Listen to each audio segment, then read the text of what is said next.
Hello friends, સ્વાગત છે તમારું મારી યુટ્યુબ ચેનલમાં। આજે આપણે બનાવીશું ઇન્સ્ટન્ટ ઝટપટ બની જાય એવા રેસ્ટોરન્ટમાં મળે એવા એકદમ ટેસ્ટી એવા ચીઝ ગાર્લિક ઢોસા। તો તેને કેવી રીતે બનાવવા તો હું તમારી સાથે આજે તેની રેસીપી શેર કરીશ। તો ચાલો જોઈએ આપણે તેની રેસીપી। સૌથી પહેલાં આપણે એક બાઉલ લેવાનો છે। તેની અંદર આપણે 1 કપ જેટલો આપણે રવો લઈશું। તેની અંદર આપણે 1/4 કપ જેટલો બેસન નાખવાનો છે, ચણાનો લોટ એડ કરીશું। સ્વાદ પ્રમાણે આપણે મીઠું નાખીશું અને તેની અંદર આપણે થોડું થોડું પાણી નાખતા જઈશું અને તેનું ઠીક એવું બેટર બનાવતા જઈશું। આ ઢોસા ખાવામાં એકદમ ટેસ્ટી લાગે છે અને ઝટપટ બની જાય છે। ઇન્સ્ટન્ટ તમારે ક્યારે પણ આ રીતના ચીઝ ગાર્લિક ઢોસા ખાવાની ઈચ્છા થાય તમારા બાળકોને તો તમે આ રીતે ઝટપટ તેને 10 મિનિટની અંદર બનાવી શકો છો।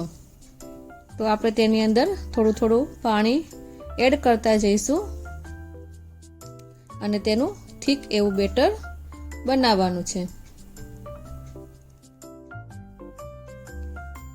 હવે આપણે તેની અંદર લીંબુનો રસ નાખીશું, કારણ કે આપણે તૈયાર ખીરું નથી લીધું, સોજીના બનાવીએ છીએ એટલે તેની અંદર આપણે લીંબુનો રસ એડ કરીશું।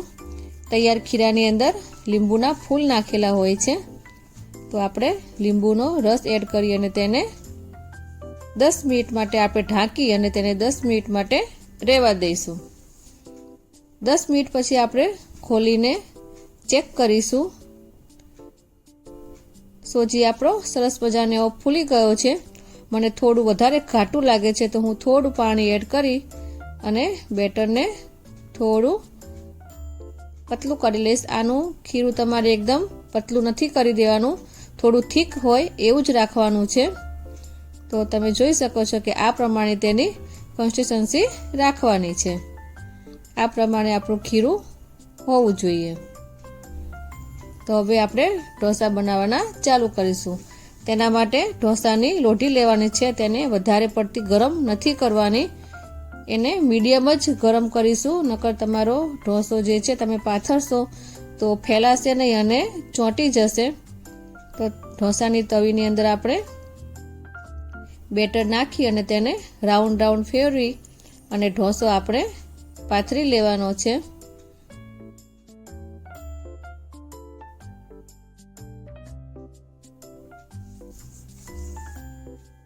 આ રીતે આપણું ખીરું આપણે એકદમ પતલું એવું પાથરી લઈશું। ગેસની ફ્લેમ મીડિયમ જ રાખવાની છે। હવે આપણે તેની ઉપર બટર લગાવીશું।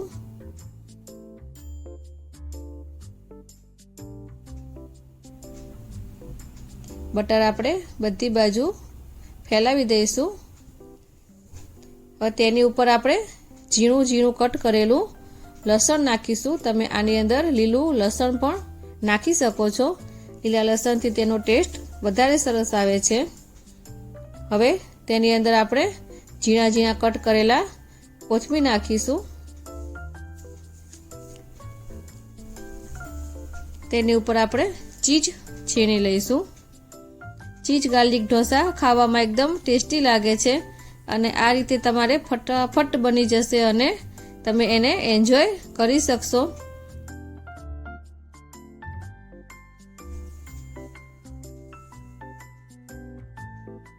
ચીઝ તમારે પસંદ પ્રમાણે તમે એડ કરી શકો છો।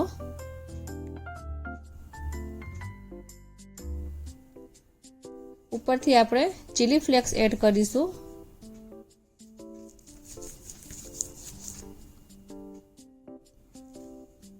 તમને કેવું તીખું પસંદ છે એ પ્રમાણે તમે ચીલી ફ્લેક્સ નાખી શકો છો।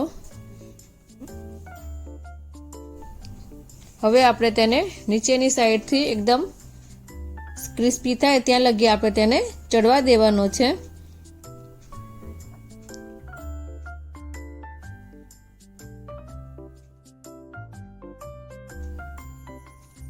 આ ઢોસો નીચે ચોટતો નથી, એકદમ ઇઝીલી નીકળી જાય છે. તમે જોઈ શકો છો કે નીચેનો ભાગ પણ ક્રિસ્પી થઈ ગયો છે. તો હવે આપણે તેને એક પ્લેટની અંદર લઈ લઈશું. તો તૈયાર થઈ ગયો છે સરસ મજાનો ક્રિસ્પી એવો ચીઝ ગાર્લિક ઢોસો. તમે તેને ચટણી, સંભાર ગમે તેની સાથે તમે એન્જોય કરી શકો છો. તો તમે પણ આ રીતે એકવાર ઘરે જરૂરથી ટ્રાય કરજો. તમને મારી આ રેસીપી કેવી લાગી મને કમેન્ટ બોક્સમાં જરૂરથી જણાવજો. મને કમેન્ટ કરવાનું ના ભૂલતા. તમારી એક કમેન્ટ મને ઇન્સ્પાયર કરે છે વિડીયો બનાવવા માટે. તો મારા વિડીયોને લાઈક કરી, શેર કરી અને મારી ચેનલને સબસ્ક્રાઈબ કરી દેજો. તો ફરી મળીશું નવા વિડીયો સાથે. Thanks for watching.